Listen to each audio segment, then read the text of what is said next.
নির্বাচন বানচালে হঠাৎ আক্রমণ চলে আসতে পারে অন্তর্বর্তী সরকারের প্রধান উপদেষ্টা প্রফেসর মুহাম্মদ ইউনূস বলেছেন, সোশ্যাল মিডিয়ায় অপপ্রচার আসবে। নির্বাচনকে বানচাল করার জন্য দেশের ভেতর থেকে বাইরে থেকে খুবই পরিকল্পিতভাবে নানা রকম অপপ্রচার চালানো হবে। এআই দিয়ে ছবি ভিডিও তৈরি করে ছেড়ে দেয়া হবে। এটাকে সামাল দিতেই হবে। একটা অপপ্রচারের রচনা হওয়া মাত্রই সেটা ঠেকাতে হবে যেন ছড়াতে না পারে। এছাড়াও আসন্ন জাতীয় সংসদ নির্বাচনকে ঘিরে সবচেয়ে খারাপ পরিস্থিতি মোকাবিলা করার জন্য সর্বোচ্চ প্রস্তুতি নিতে নির্দেশ দিয়েছেন প্রধান উপদেষ্টা।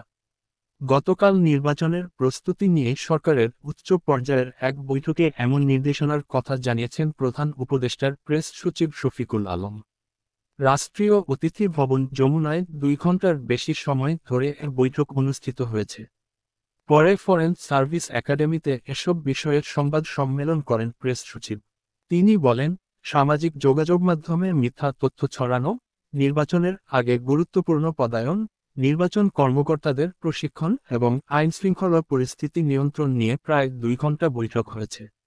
বৈঠকে প্রধান উপদেষ্টা বলেছেন, নির্বাচন বানচালে ভেতর থেকে বাইরে থেকে অনেক শক্তি কাজ করবে।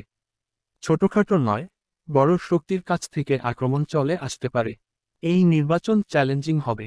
যত ঝড়ই আসুক না কেন, আমাদের সেটা অতিক্রম করতে হবে। আগামী ফেব্রুয়ারিতে রোজার আগে ত্রয়োদশ সংসদ নির্বাচন আয়োজনের প্রস্তুতি নিয়ে এগোচ্ছে সরকার।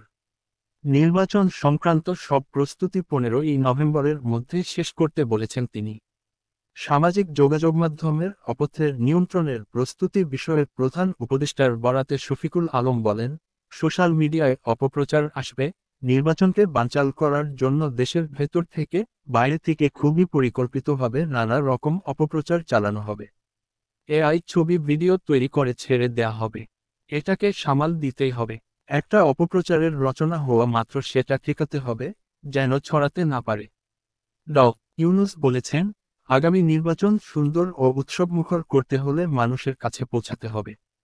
নির্বাচনী নীতিমালা, ভোটকেন্দ্রের নিয়ম, কিভাবে ভোট প্রদান করতে হবে, কোথাও বিশৃঙ্খলা হলে কি করতে হবে, এসব বিষয়ে মানুষকে সচেতন করতে হবে। এই আলোকে ইলেকশন কমিশন এবং কালচারাল মিনিস্ট্রিকে টিভিসি বা ডকুমেন্টারি তৈরি করতে হবে। প্রেস সচিব বলেন, বৈঠকে নির্বাচনকালীন নিরাপত্তা পরিস্থিতি নিয়ে বিস্তারিত আলোচনা হয়েছে। সেনাবাহিনীর পক্ষ থেকে জানানো হয়েছে নির্বাচনে আর্মি ও নেভির 92,500-এর মতো সদস্য মোতায়েন থাকবে। এর মধ্যে 90,000 থাকবে সেনা সদস্য, বাকিটা নৌবাহিনীর সদস্য। এছাড়া নির্বাচনের 72 ঘণ্টা আগে এবং নির্বাচনের 72 ঘণ্টা পরে আইনশৃঙ্খলা পরিস্থিতি মোকাবিলায় বিশেষ প্রস্তুতি থাকবে। মাঠ প্রশাসনের কর্মকর্তা নিয়োগ প্রসঙ্গে তিনি বলেন, নিজ এলাকা কিংবা শ্বশুরবাড়ি থাকে, সেখানেও তার পোস্টিং হবে না। কোনো এলাকায় আত্মীয়স্বজন নির্বাচনে দাঁড়ালেও সেখানে পদায়ন হবে না। স্বরাষ্ট্র উপদেষ্টা বৈঠকে বলেছেন, 64 জেলার জন্য আইনশৃঙ্খলা বাহিনীর কর্মকর্তাদের তালিকা প্রস্তুত করা হয়েছে। প্রধান উপদেষ্টা বলেছেন, সবচেয়ে যোগ্য লোকগুলোকে সবচেয়ে ঝুঁকিপূর্ণ এলাকায় নিয়োগ করতে হবে। বিগত 3টি নির্বাচনে ডিসি, এডিসি, উপজেলা নির্বাহীর কর্মকর্তা ও ম্যাজিস্ট্রেটের দায়িত্ব পালন করা কর্মকর্তাদের এবারের নির্বাচনে যুক্ত না রাখার সিদ্ধান্ত হয়েছে।